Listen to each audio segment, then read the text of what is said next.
ராமானுஜதயாபாத்திரம் ஞானவைராக்யபூஷணம் ஸ்ரீமத்வேங்கடநாதார்யம் வந்தே வேதாந்ததேசிகம் லக்ஷ்மீநாதசமாரம்பாம் நாத யாமுனமத்யமாம் அஸ்மதாச்சாரியபர்யந்தாம் வந்தே குருபரம்பராம் மானாதீதப்ரதிதவிபவாம் மங்களம் மங்களானாம் வக்ஷபீடீம் மதுவிஜயினோ பூஷயந்தீம் ஸ்வகாந்த்யா பிரத்யக்ஷானுஷ்ரவிகமஹிமப்ரார்த்தினீனாம் பிரஜானாம் ஸ்ரேயோ மூர்த்திம் ஸ்ரீயம் அசரணः துவாம் சரண்யாம் பிரபத்யே. ஸ்ரீயப்பதியான பகவானோட பரமானுக்கிர விசேஷத்தினால் நாம் திருவருளும் குருவருளும் அப்படிங்கிற தலைப்பின் கீழே ஆச்சாரியவரியர்களுக்கு எப்படி ஸ்ரீ மகாலட்சுமியினோட அனுகிரகம் கிட்டிட்டு அப்படின்னு அனுபவித்துன்னு வரும். அதே வரிசையில் சுவாமி ஸ்ரீ பாஷ்யக்காரரோட காலத்துக்கு அப்புறம் விசிஷ்டாத்வைத சம்பிரதாயத்துக்கு ஒரு தூண் போல இருக்கிறவர் தான் சுவாமி ஸ்ரீ வேதாந்த தேசிகன். இவர் திருவோணம் என்னும் நட்சத்திரத்திலே தூப்புல் அப்படிங்கிற இடத்துல அனந்தசூரி மற்றும் தோதாரம்மா அப்படிங்கிற ஒரு தெய்வ பக்தி நிறைந்த ஒரு தம்பதிக்கு பிள்ளையாய் அவதாரம் பண்ணுறார். இவருக்கு திவ்ய தம்பதியான இந்த தாயார் பெருமாள் மேலே அவ்வளோ பிராவண்யம் பக்தி. தன்னோட சொந்த மாமாவான கிடாம்பி அப்புள்ளார் அப்படிங்கிறவர் தேர்ந்தே 20 வயசுக்குள்ள சகல வேத சாஸ்திரங்களையும் கற்றுண்டு அத்தனையும் பண்டிதனாயிடுறாரா சுவாமி வேதாந்த தேசிகன். இவர் காஞ்சிபுரத்திலே அவதாரம் பண்ணி இருந்தாலும் திருவஹீந்திரபுரம் அப்படிங்கிற ஒரு கிராமத்தில் கொஞ்ச காலம் வசித்து பின்பு திருப்பியும் காஞ்சிபுரத்துக்கே வந்து தன் இறுதி காலத்தில் ஸ்ரீரங்கத்தில் இருக்கார் சுவாமி தேசிகன். அப்படி ஒரு 2வது தடவை காஞ்சிபுரத்தில் இருக்கார் இல்லையா, அந்த நேரத்தை தான் அவருக்கு வந்து பலவிதமான ஸ்தோத்திர கிரந்தங்கள், தமிழ் பிரபந்தங்கள், காவியங்கள், நாடகங்கள், சம்பிரதாய கிரந்தங்கள் போன்ற பலவேறு கிரந்தங்களை ரச்சனம் பண்ணுறார் சுவாமி தேசிகன். அப்பேற்பட்ட அந்த ஒரு பொன்னான காலத்தில் ஒரு சமயம் அவர் காஞ்சி பெருந்தேவி தாயார் சந்நிதியில் படிதாண்டா பத்னின்னு நம்ம பார்த்தோம் பெருந்தேவி தாயார். அப்பேற்பட்ட அந்த பெருந்தேவி தாயார் சந்நிதியில் சுவாமி தேசிகன் உட்காந்துட்டுருக்காராம் தியானத்தில். அப்போ ஒரு பிரம்மச்சாரி, ஏழை பிரம்மச்சாரி வந்து அவர்கிட்ட, சுவாமி அடியனுக்கு கல்யாணம் நிச்சயம் பண்ணியிருக்கா, ஆனால் அதை நடத்துறதுக்கு என்கிட்ட லவலேசம் கூட தனம் இல்லை. தேவரீர் தாயாரோட கிருபா கட்டாட்சத்துக்கு பாத்திரபூதராவீர், அதனால தேவரீர் தாயார்கிட்ட கொஞ்சம் பிரார்த்தனை பண்ணா அப்படின்னு இழுப்பாராம். சுவாமி தேசிகன் வந்து எவ்வளோ கருணை பாருங்க அவருக்கு. அவர் வந்து நினச்சிருக்கலாம் இல்லையா, நான் எதுக்கு இவனுக்கெல்லாம் பிரார்த்தனை பண்ணணும் அப்படின்னு நினச்சிருக்கலாம் இல்லையா, ஆனால் பிரார்த்தனை பண்ணுறார். ஏன் அப்படின்னா இந்த பையன் வந்து தர்மத்தின்படி தன்னோட கிரகஸ்தாசிரமத்தை நடத்தணும் அப்படின்னு கொஞ்சமாவது முயற்சி பண்ணுறானே, அதுக்கு நம்ம எப்படியாவது அவனுக்கு உதவி பண்ணணும், ஒரு ஹெல்ப் மாதிரி பண்ணணும். ஆனால் நம்மள்கிட்ட ஒன்றும் தனம் கிடையாது, ஐ அட்மிட் தட் ஃபேக்ட். ஆனால் தாயார்கிட்ட பிரார்த்தனை பண்ணால் தாயார் வந்து இந்த பையனுக்கு கொஞ்சம் ஹெல்ப் பண்ணுவாளே அப்படிங்கிறதுக்காக தாயார்கிட்ட பிரார்த்தனை பண்ணும் பொழுது தான் பிறந்த ஒரு அற்புதமான ஸ்தோத்திர பிரபந்தம் ஸ்ரீஸ்துதி அப்படிங்கிற பிரபந்தம். 25 ஸ்லோகங்களோட கூடிய அந்த பிரபந்தத்தை சுவாமி தேசிகன் பெருந்தேவி தாயாரோட சந்நிதியிலேயே ரச்சனம் பண்ணுறார். இந்த ஸ்ரீஸ்துதியோட முதல் ஸ்லோகம் தான் மானாதீத பிரதித விபவாம் அப்படின்னு நம்ம முன்னாடி சேவித்த ஸ்லோகம். அதாவது முதல் ஸ்லோகத்தில் என்ன சொல்கிறாருன்னா, எவளோட புகழ், எவளோட அந்த வைஷமியம் அது வந்து வேதங்களாலேயே அளவிட முடியாத அளவுக்கு இருக்கோ, எவளோட மங்களம் மங்களானம், எவள் வந்து மங்களத்துக்கெல்லாம் மங்களத்தை தரக்கூடியவளோ, எவள் வந்து வக்ஷபீடீம் மதுவிஜயினோ பூஷயந்தீம் ஸ்வகாந்தியா, எவள் வந்து மதுவிஜயினோ, மது அப்படிங்கிற அந்த ராட்சசனை வென்ற அந்த பெருமாள் அந்த ஸ்ரீமன் நாராயணனோட வக்ஷஸ்தலத்தில் உட்காந்துட்டு, இதுக்கப்புறம் தான் பாயிண்டே வருது, பூஷயந்தீம் ஸ்வகாந்தியா, பெருமாளுக்கு அழகூட்டுறா. தாயார் அங்கே உட்காந்துட்டு இருக்கிறதுனால தான் பெருமாளுக்கே அழகாம். இதை வந்து உபய வேதாந்தங்களுமே ஒத்துக்கிறது. என்ன, 4000 திவ்ய பிரபந்தங்களும் சாஸ்திரங்களும் ரெண்டுமே ஒத்துக்கிறது. என்னென்னா தாயாரால் தான் பெருமாளுக்கு பெருமை. 4000 திவ்ய பிரபந்தங்களில் திருவில்லா தேவரை தேரேன் மீன் தேவு சரி, அதாவது இந்த தாயார் இல்லாத பிரம்மச்சாரி Narayanan is of no use அப்படின்னு சொல்லிட்டார் ஆழ்வார். வேதங்களில் ஸ்ரத்தையா தேவகா தேவத்வம் அஷ்ணுதே, ஸ்ரத்தா அப்படின்னா மகாலட்சுமியினோட ஒரு திருநாமம். அந்த ஸ்ரத்தாவான தாயாரோட கூடி இருக்கிறதுனால தான் தேவகா தேவத்வம் அஷ்ணுதே, தேவனான அந்த எம்பெருமான் சர்வலோகேஸ்வரன் தெய்வத்தன்மையை அடைகிறான். இப்போ ரெண்டுமே என்ன சொல்கிறது, தாயாரால் தான் பெருமாளுக்கு புகழ், தாயார் இல்லைன்னா பெருமாள் இஸ் ஆஃப் நோ யூஸ்னு. அதனால தான் நம்ம சொல்கிறோம் ஸ்ரீயப்பதியான பகவான். பதியான பகவான்னு சொன்னால் ஒருத்தருமே ஒத்துக்க மாட்டா, ஸ்ரீயப்பதியான பகவான் சொன்னால் தான் ஒத்துப்பா. அப்படி வக்ஷபீடீம் மதுவிஜயினோ பூஷயந்தீம் ஸ்வகாந்தியா பிரத்யக்ஷ அனுஸ்ரவிக மகிம பிரார்த்தினீனாம் பிரஜானோம். தன்னை அண்டி வர பிரஜைகள், தன்னை அண்டி வர பக்தர்களுக்கு அவ கேட்டது எல்லாத்தையும் கொடுக்கக்கூடிய அளவுக்கு கருணை உடையவளான ஸ்ரேயோபூதிம் ஸ்ரீயம். அப்பேற்பட்ட இந்த ஸ்ரீயான தாயார அசரணஹா துவாம் சரண்யாம் பிரபத்யே, வேற புகழ் இல்லாதவனாய், வேற கதி இல்லாதவனாய் நான் அந்த தாயார்கிட்ட சரணடைகிறேன் அப்படின்னு சுவாமி வேதாந்த தேசிகன் இந்த முதல் ஸ்லோகத்தை மங்கள ஸ்லோகமாக ஆரம்பிக்கிறார், துவக்கிறார் இந்த ஸ்ரீஸ்துதியை. ஆவிர்பாவ கலச ஜலதௌ அத்வரேவாபி யஸ்யா ஸ்தானம் யஸ்யா சரசி ஜவனம் விஷ்ணுவக்ஷஸ்தலம் வா பூமா யஸ்யா புவனமகிலம் தேவி திவ்யம் பதம் வா ஸ்தோக பிரஜ்ஞைஹி அனவதி குணா ஸ்தூயசே சா கதம் த்வம். ஆவிர்பாவா கலச ஜலதௌ அத்வரேவாபி யஸ்யா, எவள் சமுத்திர மதனம் முழுது ஆவிர்பவித்தாளோ, அத்வரேவாபி யஜ்ஞத்து போது எவள் ஆவிர்பவித்தாளோ. அதாவது ஜனக மகாராஜா ஸ்ரீமத் ராமாயணத்தில் அந்த புத்திரகாமேஷ்டி யஜ்ஞம் பண்ணும்பொழுது அந்த யாகசாலையை உழுவாராம் வித் ப்ளோ. அப்படி உழும்பொழுது கிடைச்ச பெண் குழந்தை தான் சீதை. அதனால தான் அத்வரே வாபி, அத்வரம் தான் யஜ்ஞம். அந்த யஜ்ஞத்திலேருந்து அவதாரம் பண்ணவள். ஸ்தானம் யஸ்யா சரசிஜவனம் விஷ்ணு பக்ஷஸ்தலம் வா, எவளுடைய இருப்பிடம், எவளுடைய வாசஸ்தானம் தாமரைக்காடாக இருக்கோ, விஷ்ணு பக்ஷஸ்தலம் வா, பெருமாளோட மார்பு திருமார்பான அந்த பக்ஷஸ்தலமாகவும் இருக்கோ. பூமா யஸ்யா புவனமகிலம் தேவி திவ்யம் பதம் வா, எவளுடைய சொத்து பூமா, இந்த முவ்வுலகமும் எவளுடைய சொத்தோ அப்பேற்பட்ட அந்த தாயார ஸ்தோக பிரஜ்ஞைஹி அனவதி குணா ஸ்தூயசே சாகதம் துவம். நான் எப்படி அந்த தாயாரை ஸ்தோத்திரம் பண்ண போகிறேன்? வேதங்களாலேயே அந்த தாயாரை ஸ்தோத்திரம் பண்ண முடியல, அப்போ நான் எப்படி பண்ணுவேன் அப்படின்னு சுவாமி வேதாந்த தேசிகன் இரண்டாவது ஸ்லோகத்தில் சொல்கிறேன். ஒரு சமயம் இந்திரன் தன்னோட யானையில் அம்பாரி வந்துட்டு இருக்கானோ, ஐராவதம் அப்படின்னு பேர் அந்த யானைக்கு. அப்போ ஒருத்தர் வந்தார், ஒரு முக்கியமான இன்ஃப்ளூயன்ஷியல் பர்சன் வந்தார். யார் அது? யாருக்காவது தெரியுமா? யார் வந்தா? துர்வாசர். அப்படி துர்வாசர் அங்கே வந்தார், எதோட தாயாரோட ஒரு புஷ்ப பிரசாதத்தோடு வந்தார். இந்திரன் இப்படி அம்பாரி யானையில் அம்பாரி வந்துட்டு இருக்கும் பொழுது அந்த தாயார்கிட்ட இந்திரன்ட்ட வெரி துர்வாசர் இங்கே பாருப்பா, தாயாரோட புஷ்ப பிரசாதம் இந்த வச்சுக்கோ அப்படிங்கிறது. இந்திரனுக்கு இது ஒன்றும் பெரிய விஷயமா தெரியல, என்னது இது, this is just a garland, what should I do about it. அதனால என்ன பண்ணுறான், தன்னோட யானை ஐராவதத்தோட மஸ்தகம் அப்படின்னு சொல்லுவா சம்ஸ்கிருதத்தில், அந்த தலையோட தலை பார்ட்டில் அதை வச்சுடுறோம். அந்த யானைக்கு அது ஒரே இரிட்டேட்டிங்காக இருக்குது, போட்டு குத்துறது.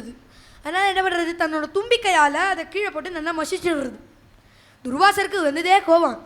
நீ உனக்கு இருக்கிற அந்த செல்வத்தினால இவ்வளோ செருக்கோட, இவ்வளோ கர்வத்தோட, இவ்வளோ டம்பத்தோடு இருக்க, உன்னோட செல்வத்தை எல்லாம் நீ இழப்பாய் அப்படின்னோடனே ஐராவதம் மறைஞ்சு போச்சு, சிந்தாமணி மறைஞ்சு போச்சு, மாட்டுக்கொட்டை காயில் இருக்கிற காமதேனும் மறைஞ்சு போச்சு, எல்லாமே உச்சை சிறுவஸ் மறைஞ்சு போச்சு. இந்திரலோகம் காலியாக இருக்குது, இந்திரன் மட்டும்தான் இருக்குது. அப்பேற்பட்ட அந்த ஒரு சமயத்தில் சுவாமி தேசிகன் எடுக்கிறார், தாயாட்ட இந்திரன் முதலான தேவர்கள் சரணாகதி பண்ணி தாயாரோட கிருபா கட்டாட்சம் பண்ணதுனால்தான் மூவுலகமே தன்னோட சொத்தை பெற்றுதுன்னு. இந்திரலோகம் மட்டும் சொத்தை இழக்கலையாம், 3 உலகமே இட் வாஸ் புவர். அப்போ தாயாரோட ஒரு கிருபா வீக்ஷணம், கிருபா கட்டாட்சத்தினால 3 உலகங்களுமே தன்னோட சொத்தை பெற்றுது அப்படின்னு எடுக்கிறார். அப்படி சுவாமி வேதாந்த தேசிகன் பாடிண்டே வரர் இந்த ஸ்தோத்திரத்தில். ஆர்த்தத்ராணா விரதிபிரமிருதா சாரநீலாம்புவாகைஹி அம்போஜானாம் உஷசி மிஷிதாம் அந்தரங்கைரபாங்கைஹி யஸ்யாம் யஸ்யாம் திசி விஹரதே தேவி திருஷ்டிஸ்வதீயா தஸ்யாம் தஸ்யாம் அஹமஹமிகாம் தன்வதே சம்பதோகாஹ. ஆர்த்தத்ராணா விரதிபிஹி அமிர்தசார நீலாம்புவாகைஹி, தாயார் தன்னை பிரபன்னர்களாக தங்கிட்ட வந்தவாளை காப்பாற்றணும் அப்படின்னு ஒரு விரதம் எடுத்துட்டு இருக்கானோ. எப்படி ஸ்ரீமத் ராமாயணத்தில் ராமபிரான் யுத்த காண்டத்தின் துவக்கம் பொழுது அந்த கடற்கரையில் உட்காந்துட்டு இருக்கார், டிப் ஆஃப் சவுத் இந்தியா. அவங்க உட்காந்துட்டு இருக்கும்பொழுது விபீஷணன் சரணாகதி பண்ணிட்டு 4 ராட்சசாலோட வரான் விபீஷணன். அப்போ எல்லா குரங்குகளும் விபீஷணனை டவுட் பண்ணுறது, இவன் ஸ்பையாக வந்திருக்கான், ராவணனோட தம்பி, எப்படி அண்ணாவை விட்டு வரலாம் அப்படின்னு சுக்ரீவன் சொல்கிறான். ராமர் நினச்சிக்கிறான், நீ என்னடா பண்ண, வாலியை விட்டு நீ தானடா ரிஷிமுக பர்வதத்தில் இருந்த அப்படின்னு நினச்சிக்கிறாராம். அப்படி எல்லா குரங்கும் அவன் மேலே அக்யூசிஷன்ஸ், தே த்ரோ அக்யூசிஷன்ஸ் அட் விபீஷணா. ஆனால் ஹனுமான் மட்டும் சொல்கிறார், இவன் நல்ல ஆள் தான், நான் லங்கையில் போய் பார்க்கும்பொழுது இவன் தான் எனக்கு சிபாரிசு பண்ணி என்னை கொல்லலான்னே முடிவு பண்ணிட்டார் ராவணன். அப்போ தான் விபீஷணன் சொன்னால், ஒரு தூதனை கொல்லக்கூடாது அப்படின்னு ஒரு தர்மத்தை பேசினான் விபீஷணன். ராவணன் கோர்ட்டில் இருக்கிற ஒரே ஒரு தன்மி விபீஷணன் தான், அதனால இவனை ஏற்றுக்கலாம் அப்படிங்கும் பொழுது ராமர் சொல்கிறாரா, சக்ரதேவ பிரபன்னாய தவாஸ்மி இது யாச்சதே அபயம் சர்வபூதேபியோ ததாமி ஏதத் விரதம் மம. அந்த சுக்ரீவன் முதலான குரங்குகள்கிட்டலாம் சொல்கிறாரா, தவாஸ்மி இதிச்ச யாச்சதே ஏ சக்ருத் ஏவ பிரபன்னாய தவாஸ்மி இதிச்ச யாச்சதே.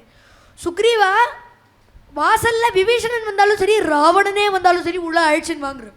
ஏன்னா ராவணனே சரணாகதி பண்ணாலும் நான் அவனை ஏற்றுப்பேன். ஏன் சக்கர தேவ பிரபன்னாய, ஒரு பிரபன்னன் ஒரு தடவை கூட என்கிட்ட நான் உன்னோடைய சொத்து அப்படின்னு யாச்சிட்டுதான் அப்படின்னா நான் அவனை அபயம் சர்வபூதேபியோ ததாமி ஏதத் விரதம்மங்கிற, நான் எல்லா உயிரினங்களுக்கும் ஒரு தடவை அவள் நான் உன்னுடைய சொத்து அப்படின்னு கேட்டுட்டா அவளுக்கு நான் அபயம் தருவேன், இது என்னோட விரதம் சுக்ரீவாங்கிறது.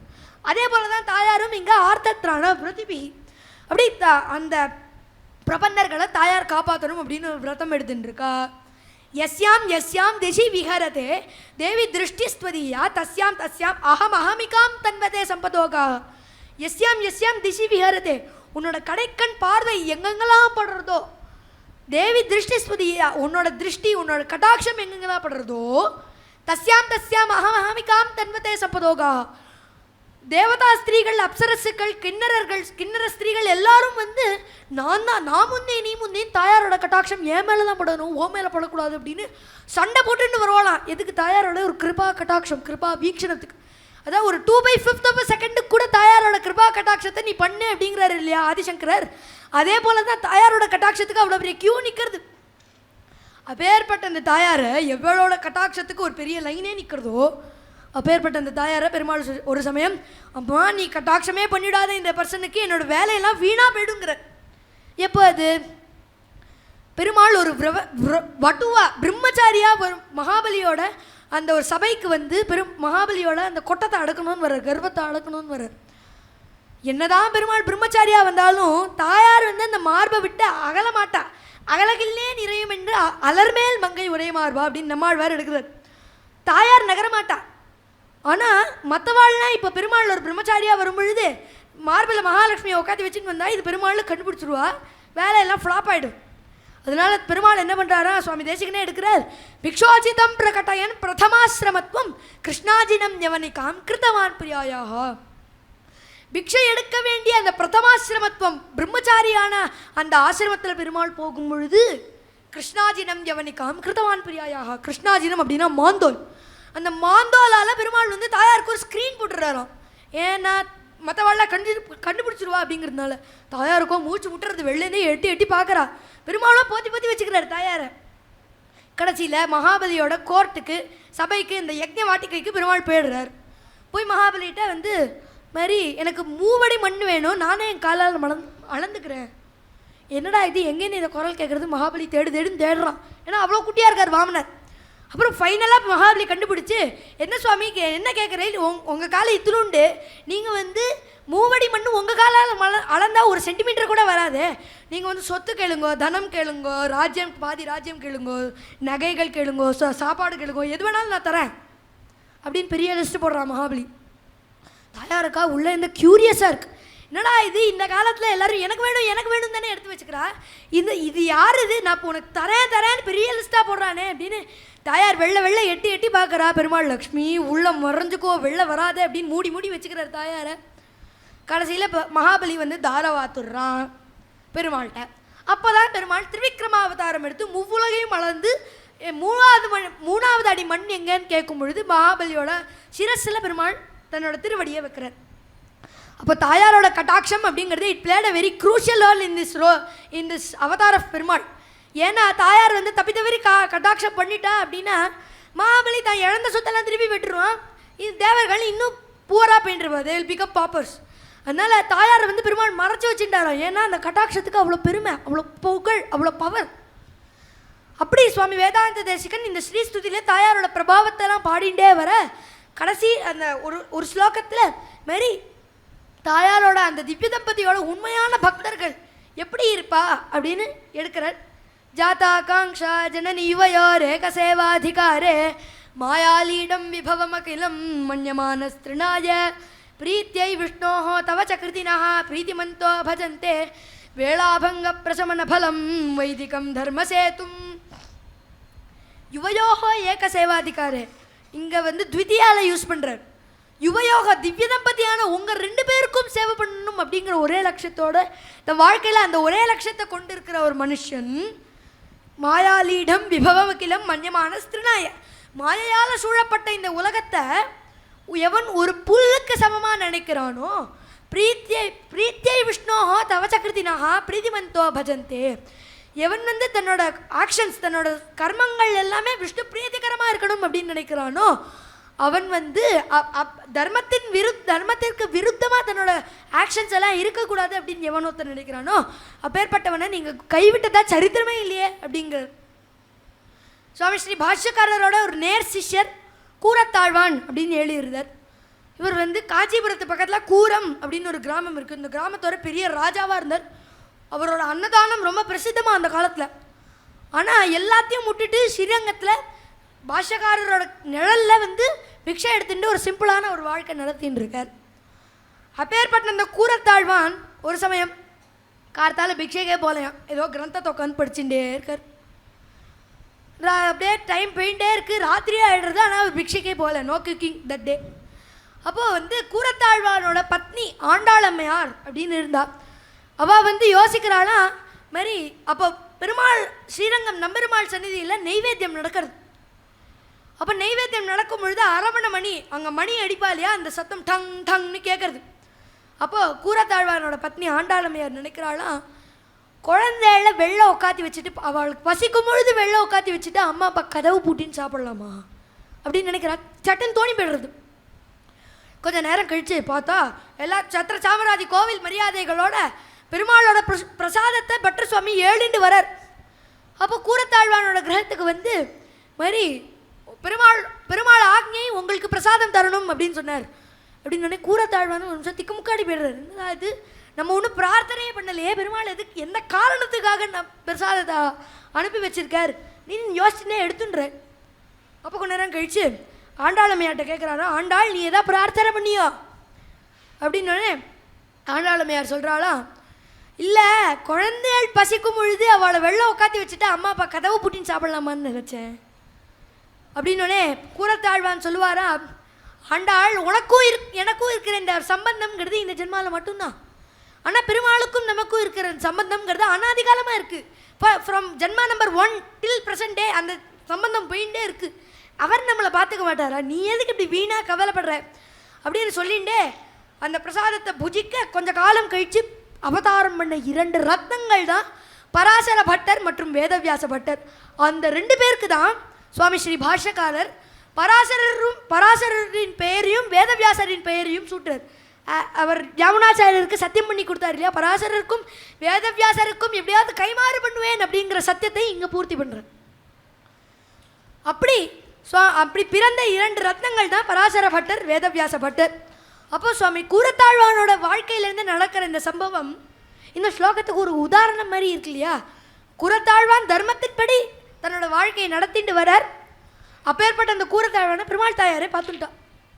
இப்படி சுவாமி வேதாந்த தேசிகன் பாடிண்டே போக கடைசி ஸ்லோகமான 25வது ஸ்லோகம் பாடுறார். அப்போ கர்ப்பகிரத்தை பெருந்தேவி தாயார் சந்நிதி வாசலில் எல்லாரும் நின்றுட்டு ஆச்சரியத்தோடு பார்க்குறாங்க, என்ன நடக்க போகிறது தெரியலையே அப்படின்னு பார்க்கும்பொழுது 25வது ஸ்லோகத்தை சுவாமி தேசிகன் அருள்றார்.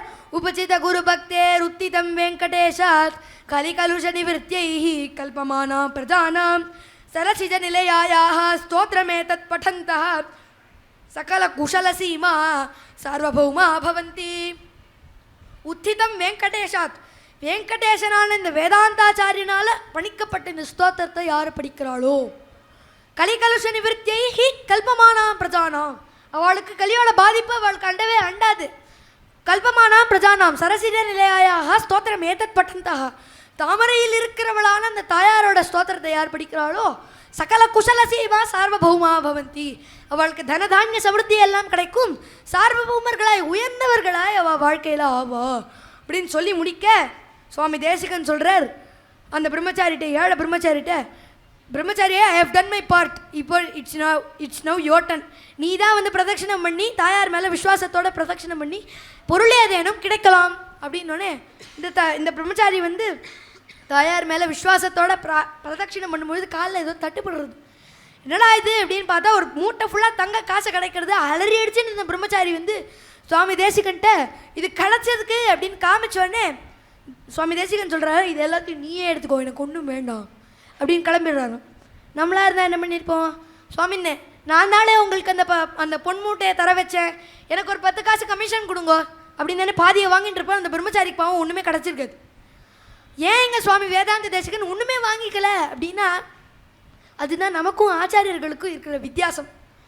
ஆதிசங்கர பகவத்பாதர் தான் நினச்சிருந்தா தன்னோட கிரகத்துலேயும் கனகதாரா ஸ்தோத்திரத்தை படி தாயாட்ட பிரார்த்தனை பண்ணிட்டு இருக்கலாம், கனக வருஷம் பொழிஞ்சிருக்கும். அதே போல தான் சுவாமி தேசிகனும் தன்னோட கிரகத்துலேயும் கனகதாரையை பிரார்த்தனை பண்ணிட்டு இருக்கலாம், ஸ்ரீஸ்துதியை அருளி. ஏன் அவள்லாம் வந்து தனக்கு ஒன்றுமே யோசிச்சுக்காமல் மற்ற வாழ்க்கையே பண்ணிட்டு இருக்கா அப்படின்னா மகான்களோட அவதார காரியம், ஆச்சாரியர்களோட அவதார லட்சியமே லோகக்ஷேமத்துக்காக தான். அவளுக்கு வந்து தன்னோட உஜ்ஜீவனம், தான் வந்து சக்தியாக போஷாக்கோட வளர்றது அதெல்லாம் அவளுக்கு கவலையே கிடையாது.